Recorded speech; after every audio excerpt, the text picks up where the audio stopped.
Hello mga kapakal! For today's video, ayun na nga mga kapakal, ang ulam pala natin ngayon is tuyo, dilis, may suka tayo, tsaka kanin.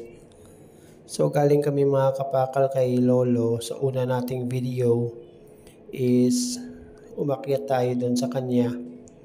And then, hindi na rin kami masyado nagtagal doon kasi ang birthday ni nanay, tsaka umulan siya nung pauwi na kami is umulan. So ang problem namin is sobrang dulas nung daanan, tapos lalo na at medyo makitid pa yung daanan. So and then dinaanan na din namin yung hose namin kasi medyo mahina yung tubig.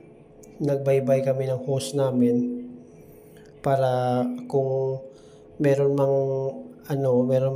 naputol or nasira is maayos na namin kaagad. So parating na nga dito mga kapakal is kumain na tayo.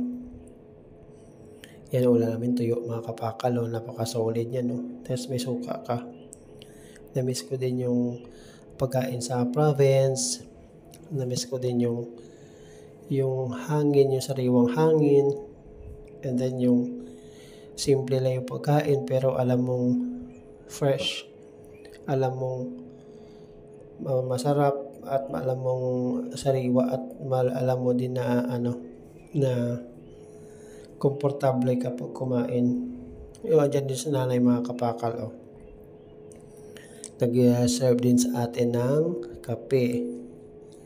Na-miss na rin mag-serve sa anak niya. So ayun na nga mga kapakal, kain tayo.